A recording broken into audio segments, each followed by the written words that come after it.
+2 physics में next topic करने जा रहे हैं magnetic field due to pole of magnet.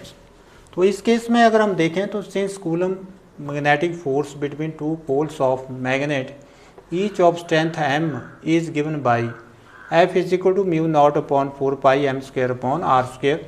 Question number 1, but magnetic field due to pole is given by B is equal to F upon m।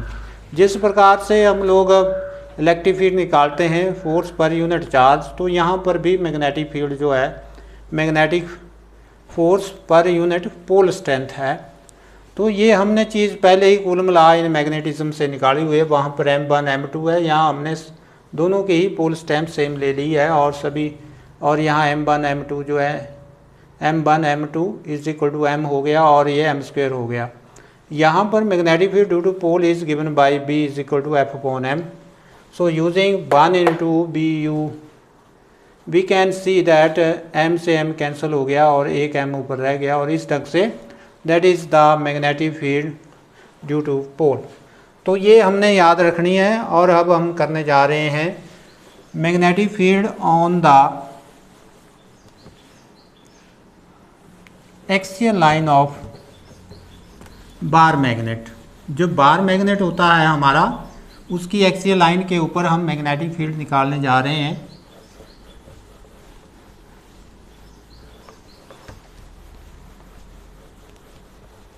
Bar magnet के north और south दो पोल होते हैं।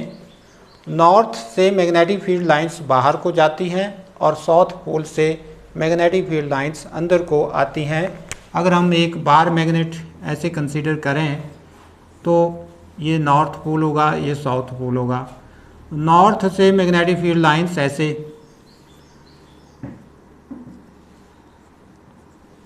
बाहर की ओर आएंगी ऐसे, और यहाँ ऐसे इस ढंग से ये ऐसे this will enter into the south pole, ये साउथ पोल में एंटर हो जाएंगी। तो इसका मतलब ये हुआ कि जो बार मैग्नेट है उसमें नॉर्थ पोल के कारण जो मैग्नेटिक फील्ड है वो इस साइड को होगी, बाहर की ओर होगी। और अगर ये ऑब्जर्वेशन पॉइंट P लिया, यहाँ पर B1 लिया, तो B1 के कारण B1 बाहर को होगी, और S पोल के कारण क्योंकि ये नेगेटिव एक प्रकार का अंदर को इसकी मैग्नेटिक फील्ड लाइंस जा रही हैं, तो यहाँ B2 होगी। ये एक्सियल लाइन की बात हो रही है। तो अब हम इस आर्टिकल को करने जा रहे हैं। इस आर्टिकल में हम लोग बार मैग्नेट कंसीडर करेंगे, उसके दो पोल नॉर्थ और साउथ पोल हैं, उसको एक्सियल लाइन के ऊपर रखेंगे और एक्सियल लाइन के ऊपर ही हम ऑब्जर्वेशन पॉइंट कंसीडर करेंगे। तो मान लेते हैं ये हमारा बार मैग्नेट है, ये इसका नॉर्थ पोल है, ये इसका साउथ पोल है, और ये इसका सेंटर है। वैसे तो मैग्नेटिक लेंथ 12 होती है, तो हम इसको आधा आधा यहाँ सेंटर से यहाँ तक, तो सारे यहाँ इसको एक्सियल लाइन के ऊपर रखा हुआ है ऐसे। ये O पॉइंट हुआ, ये मान लेते हैं ऑब्जर्वेशन पॉइंट P है। यहाँ से O से P के बीच में जो डिस्टेंस है वो हमने R ली है। तो इसलिए यहाँ से नॉर्थ पोल से जो डिस्टेंस होगी that is R minus L north pole से, और जो साउथ पोल से होगी वो R प्लस L या L प्लस R। ये अब इसके कारण मान लेते हैं नॉर्थ पोल के कारण मैग्नेटिक फील्ड B1 है और साउथ पोल के कारण मैग्नेटिक फील्ड B2 है।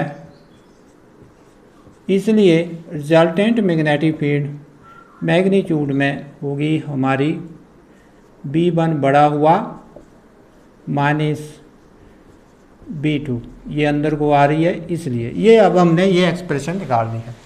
तो हम क्या करते हैं, कंसीडर हमारा आर्टिकल क्या है, आर्टिकल का नाम है magnetic field on the axial line of bar magnet.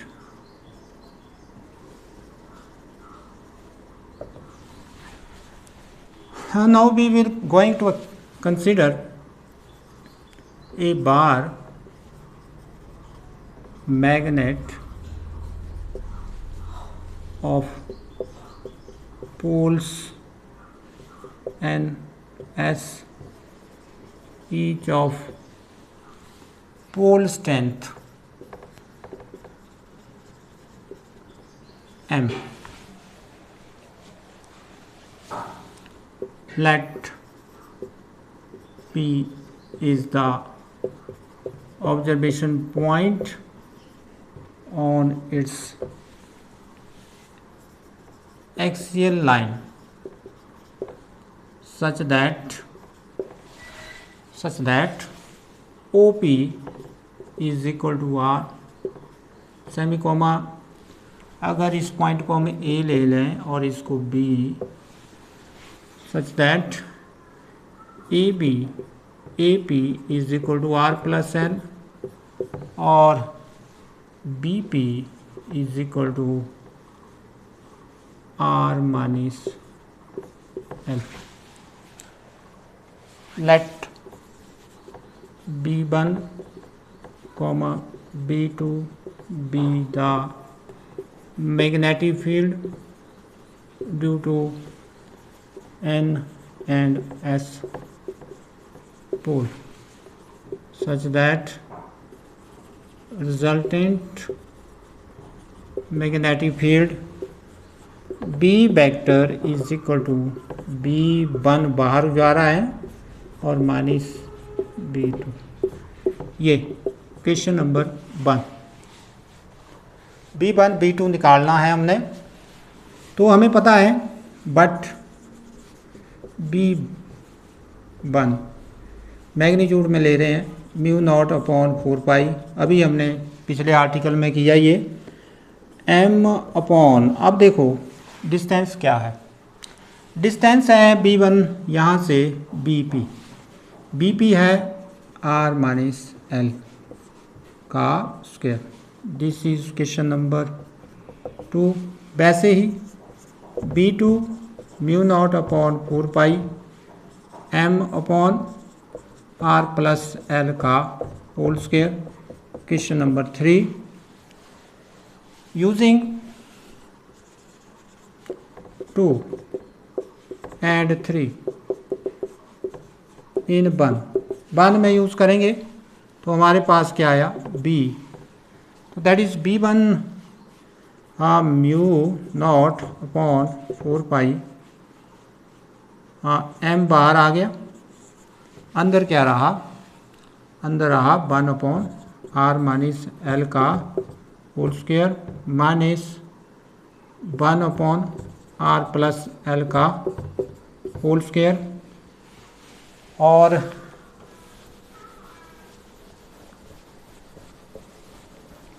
जब आप इसको कैलकुलेट करेंगे तो ये बीच में जो हमारा पोर्शन है ये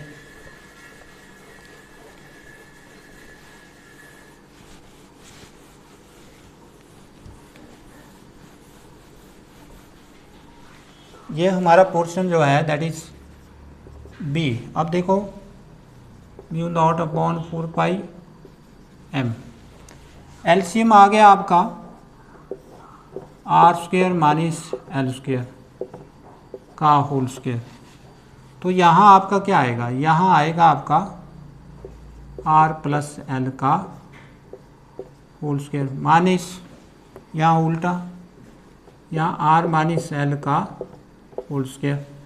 तो जब आप इसको कैलकुलेट करेंगे तो ये अंदर सारे फैक्टर कैंसिल हो जाएंगे. जब ब्रैकेटें खोलेंगी तो अंदर हमारे पास जो रहेगा that is 2RL minus 2RL. बाकी सारा कैंसिल हो जाएगा. R square minus R square, यहाँ L स्क्वायर, ये L स्क्वायर यहाँ माइनस L स्क्वायर आएगा.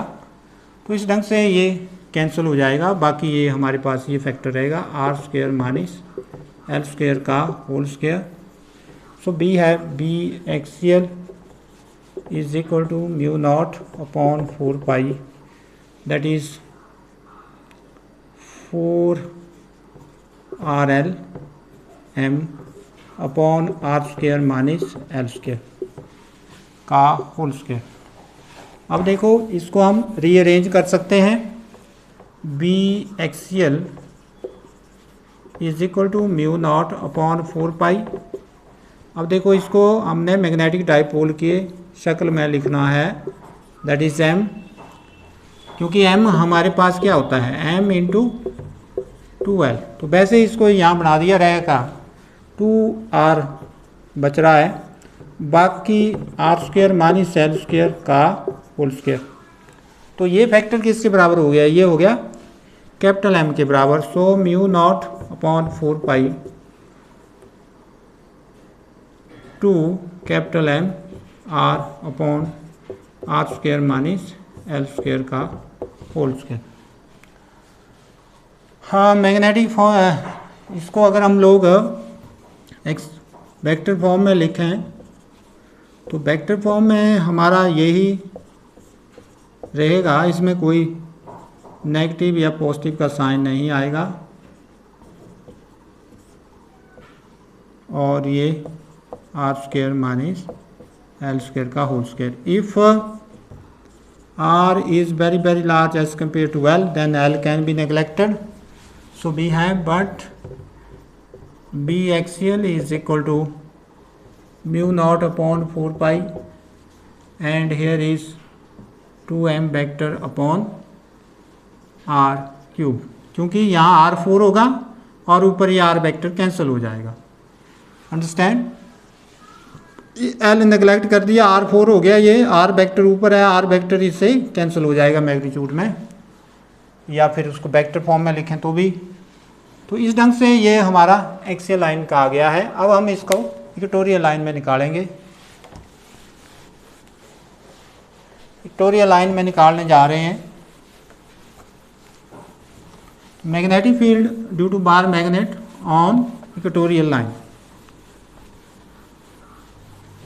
इसके लिए हम क्या करते हैं, बार मैग्नेट लेते हैं, उसकी उसको इक्वेटोरियल लाइन के हिसाब से रखते हैं। ऑब्जर्वेशन पॉइंट हम इक्वेटोरियल लाइन के ऊपर लेते हैं। तो इक्वेटोरियल लाइन होती है वो लाइन जो बार मैग्नेट के परपेंडिकुलर हो, जो उसकी लेंथ के परपेंडिकुलर हो। तो next, magnetic field on the equatorial line of bar magnet. Bar magnet की इक्वेटोरियल लाइन लेंगे तो ये हमने बार मैग्नेट लिया है, ये साउथ पोल है, ये नॉर्थ पोल है, ये इसका सेंटर है O है, ये सेंटर, यहाँ से यहाँ तक डिस्टेंस L, यहाँ से यहाँ तक भी L।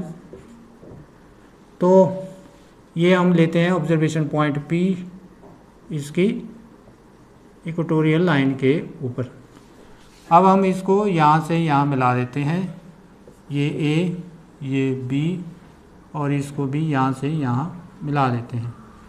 अब ये डिस्टेंस होगी हमारी R, ऑब्जर्वेशन पॉइंट OP। अब इसके कारण जो मैग्नेटिक फील्ड है S के कारण, वो B1 जो है वो इस साइड को आएगी ऐसे, दिस इज B2 इस साइड को आएगी, और इसके कारण मैग्नेटिक फील्ड जो बाहर को जाएगी, N पोल के कारण मैग्नेटिक फील्ड बाहर को जाएगी ऐसे, जैसे पिछले केस में किया है। अगर ये एंगल थीटा है, अगर ये एंगल ये भी थीटा होगा, तो हम देख रहे हैं कि अगर हम इसका रिजल्टेंट निकालें तो ये एंगल थीटा हो गया, ये एंगल थीटा है तो ये एंगल भी थीटा हो गया। अब इसको हम कंप्लीट करें पैरेललोग्राम लॉ की तरह, तो यहाँ पर इसका कंपोनेंट आता है B1 कॉस थीटा, और इसका आता है B2 कॉस थीटा, और दूसरा कंपोनेंट जो आपका होगा वो इसका होगा B2 साइन थीटा, और एक दूसरा इसका B1 का जो दूसरा कंपोनेंट है वो ऊपर जाएगा B1 साइन थीटा। अब क्योंकि दोनों की पोल स्ट्रेंथ बराबर है, इसकी भी m है, इसकी भी m है, इसलिए B1 जो है B2 के बराबर होगा मैग्नीट्यूड में। तो इसलिए ये जो कंपोनेंट हैं B1 साइन थीटा और B2 साइन थीटा, ये इक्वल इन मैग्नीट्यूड में है, having the same line of action है, directed in the opposite direction, cancel the effect of each other. So resultant magnetic field is only given by B cos theta component, B1 cos theta ये B2 cos theta component के द्वारा ही दी जा रही है. तो इस ढंग से हम दोनों को एक साइड लेंगे और इस ढंग से ये यहाँ पर जो 2 दोनों को हम जमा कर देंगे क्योंकि दोनों क्या है, सेम है. तो लिखेंगे consider a bar magnet of magnetic length 2L, each pole of strength M है each pole of strength. Let P is the observation point on its equatorial line such that OP is equal to R. OP किसके बराबर है, R के बराबर. हाँ, सो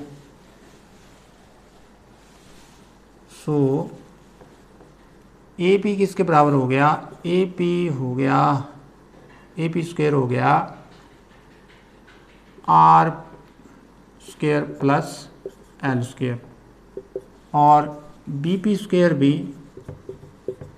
R square plus L square हो गया. Pythagoras theorem लगाई यहाँ पर, तो ये साइड भी BP स्क्वायर भी R square plus L square होगी और ये भी R स्क्वायर प्लस L, ये देखो R ये. तो इस ढंग से अब resultant magnetic field at point P B is equal to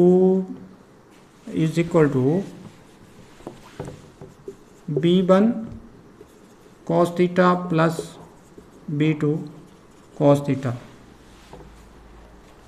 Also B1 is equal to B2, so B is equal to 2B cos theta. ये हो गया, क्योंकि इसको because B1 sin theta comma B2 sin theta cancel the effect of each other. एक दूसरे के effect को क्या कर देंगे, कैंसल कर देंगे. Now this is question number 1. But B1 ले लो इसको, क्योंकि या B2 ले लो, B2, but B1 is equal to B2 is equal to mu naught upon 4 pi M upon R square plus L square. This is question number 2. Now using question 2 in 1, 2 को अब कहाँ रखेंगे, 1 में. कहाँ रखेंगे, 1 में. Using question 2 in 1, we have but we have 2 को हम पीछे ले जाते हैं, म्यू नॉट अपॉन 4 पाई. 2 को हम ले गए 2m के पास, और ये हो गया R square plus L square. Understand? Now we have, but we have a cos theta. Here is cos theta. Cos theta. So the cos theta from right angle triangle कौन सी, AOP.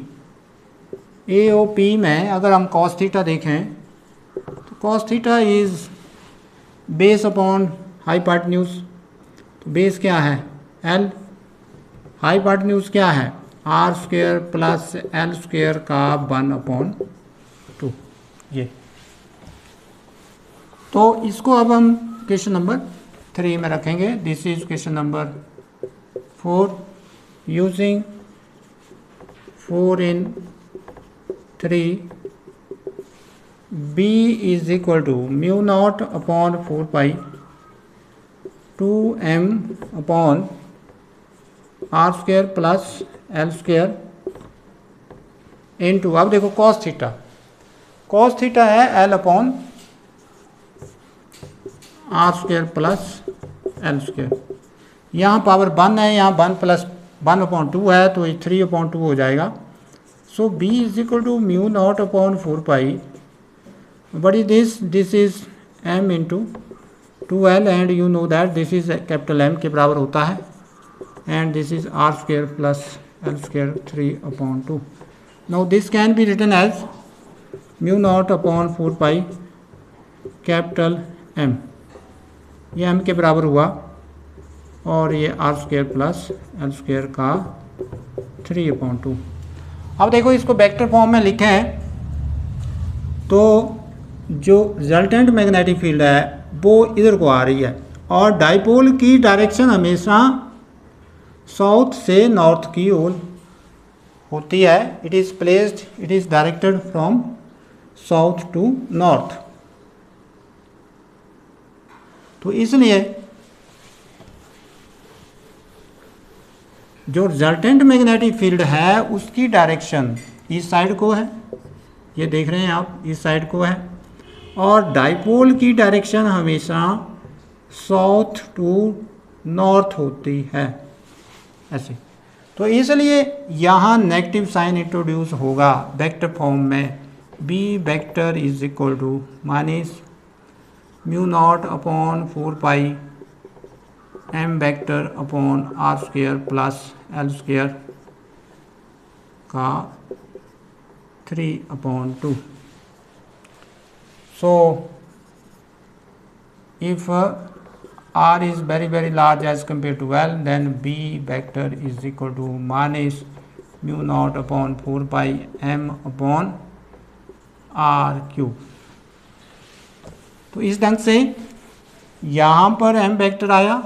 So magnetic field is directed opposite to direction of bar magnet, opposite to direction of bar magnet. तो इस ढंग से, तो ऐसे करना है आप लोगों ने इसको।